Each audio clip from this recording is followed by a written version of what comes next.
নিষ্ঠা সহকাৰে দলৰ কাম নিৰবিচ্ছিন্নভাৱে 2002 চনৰ পৰা কৰিছোঁ। বিগত নিৰ্বাচনতো মোক কংগ্ৰেছ দলে এটা সাধাৰণ পৰিয়ালৰ ল'ৰাক প্ৰাৰ্থিত্ব দিছিল। সততে বিজেপিয়ে উত্থাপন কৰা অভিযোগৰ বিৰুদ্ধে আজিৰ প্ৰাৰ্থী তালিকাই আকৌ এবাৰ প্ৰমাণ কৰিছে যে কংগ্ৰেছে নিকা আৰু স্বচ্ছভাৱে সঁচা অৰ্থত দলৰ কাম কৰা ব্যক্তিসকলক আগুৱাই দিছে।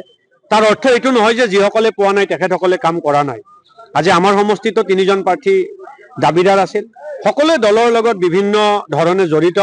মোৰ ভাতৃ নীলকমল, মোৰ শ্ৰদ্ধাৰ নীলমণি চেণ্ডাকা ছাৰ, সকলোৱে দলৰ বাবে কৰিছে। গতিকে সকলোৱে আমি লগ হৈ টিহু সমষ্টি আমি এইবাৰ উদ্ধাৰ কৰিম।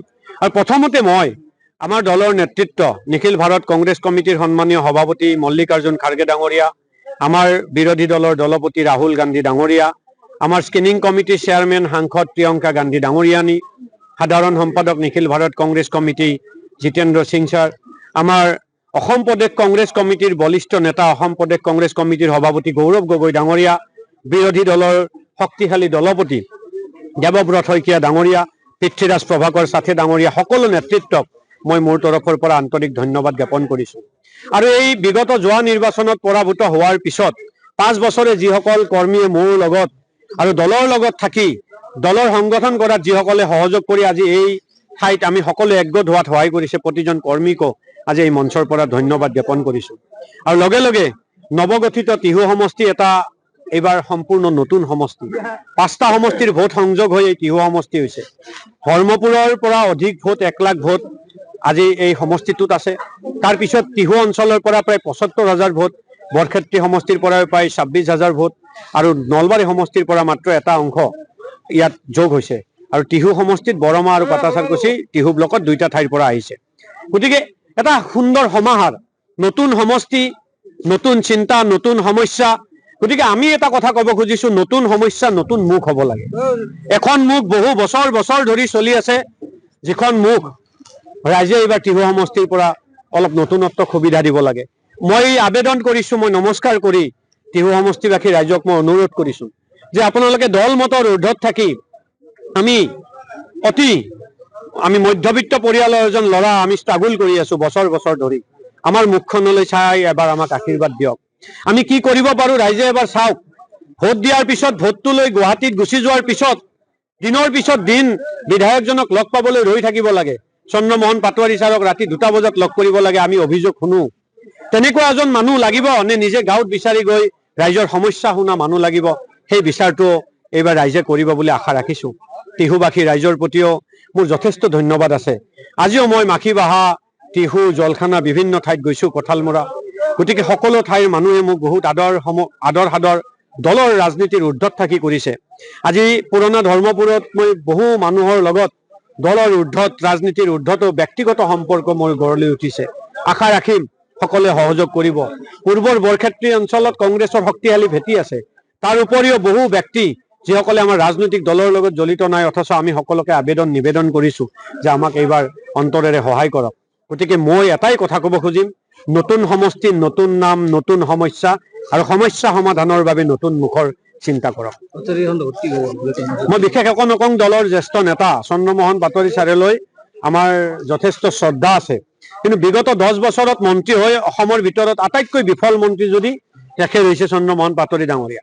মন্ত্ৰিত্বটো এটা অলংকাৰ নহয়, মন্ত্ৰিত্ব এটা ক্ষমতা, আৰু সেই ক্ষমতাৰে নিজে অকল ৰাগীত মতলীয়া হ'লে নহ'ব, আৰু নিজৰ লগত থকা কোনোবা ডেকা নতুবা কোনোবা এজন নতুন দেহৰৰ ৰমানক সুখী কৰিলে নহ'ব।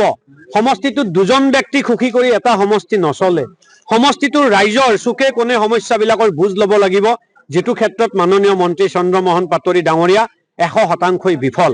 গতিকে প্ৰাৰ্থী বিজেপি যাকেই নিদিয়ক, এইবাৰ আমি দিনে ৰাতি কাম কৰি সকলো কৰ্মী একগোট হৈ আমি আগুৱাই যাম, আৰু এইবাৰ আমি টিহু সমষ্টিৰ লগতে নলবাৰীৰ 3টা সমষ্টিতে আমি কংগ্ৰেছে বিজয় লাভ কৰিম। যুঁজ তীব্ৰতৰ হ'ব, বিচাৰ ৰাইজে কৰিব। আজি মই দম্ভালি মাৰি কৰিব পাৰোঁ মই ইমান হাজাৰ ভোটত জিকিম, মই অহংকাৰ নকৰোঁ। মোৰ বিশ্বাস আছে, মোৰ আস্থা আছে ৰাইজৰ ওপৰত, যে ৰাইজে এইবাৰ দল মতৰ ঊৰ্ধত থাকি সঁচা অৰ্থত কাম কৰিব খোজা যুৱক এজনক সুবিধা দিব, এইটো মই ভাবিছোঁ। আৰু যুঁজ তীব্ৰতৰ তেতিয়া নহয় যদি ৰাইজে ভাল চিন্তা কৰি আমাক আগুৱাই লৈ যায়। আৰু যিমানে যুঁজ তীব্ৰতৰ নহওক আমি যুঁজিবলৈ সাজু আৰু সঁচা আৰু মিছাৰ যুঁজ হ'ব, ধৰ্ম নিৰপেক্ষতাৰ যুঁজ হ'ব।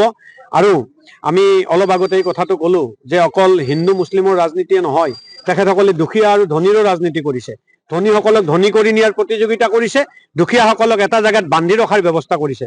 বহু দুখীয়া মানুহ আপোনালোকে নিউজ কৰি থাকে, যাৰ ঘৰত পানী পৰে তেওঁলোকে ঘৰ নাপায়। কৈঠালকুছিৰ পৰহি এটা নিউজ দেখিছো।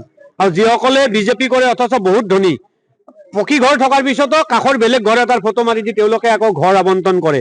অথচ সেই মন্ত্ৰীজনে চন্দ্ৰমোহন পাটোৱাৰী ছাৰে কয় যে মই দুৰ্নীতি নকৰো। দুৰ্নীতি নকৰাকে কেনেকে ঘৰত পানী পৰা পৰিয়ালটো বঞ্চিত হ'ল আৰু কেনেকে ধনী পৰিয়ালটো পাৰে তাৰ বিচাৰ পাটোৱাৰী ডাঙৰীয়া কৰিব লাগিব। এই কথাবিলাক লৈ আমি ৰাইজৰ মাজত যাম।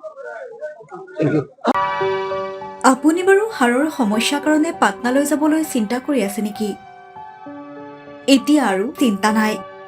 আপোনাৰ যিকোনো হাড়ৰ সমস্যা হলে এতিয়াৰ পৰা আৰু পাটনালৈ যাব নালাগে, কিয়নো এতিয়াৰ পৰা গুৱাহাটীতে পাব সেই সকলো সা সুবিধা। গুৱাহাটীৰ আমিনগাঁৱত অৱস্থিত Patna orthopaedic and multi speciality হস্পিটেলত কম খৰচতে পাব সেই সকলো উন্নত মানদণ্ডৰ চিকিৎসা সেৱা, য'ত অভিজ্ঞ চিকিৎসকৰ দ্বাৰা সম্পন্ন কৰা হয় বিভিন্ন ধৰণৰ হাড়ৰ অস্ত্ৰোপচাৰ। বৰ্তমানলৈকে ৩,০০০তকৈও অধিক ৰোগী সুস্থ হৈছে। हमारे हॉस्पिटल में ऑर्थोपेडिक्स से रिलेटेड हर तरह का इलाज जैसे कि joint replacement, trauma surgeries, spine surgeries, Ilizarov surgeries और की होल सर्जरी जिसको आर्थ्रोस्कोपी कहते हैं, उसका इलाज संभव है। উন্নত মানদণ্ডৰ সা সুবিধা থকা হস্পিটেলখনত আছে ৩টাকৈ VIP ৰুম, 11টা কেবিন, জেনেৰেল ৱাৰ্ডত আছে 12খনকৈ বিচনা তথা 7খনকৈ বিচনাযুক্ত ICU। তাৰোপৰি এই হস্পিটেলখনৰ ভিতৰতে আছে ফাৰ্মাচীৰো সা সুবিধা।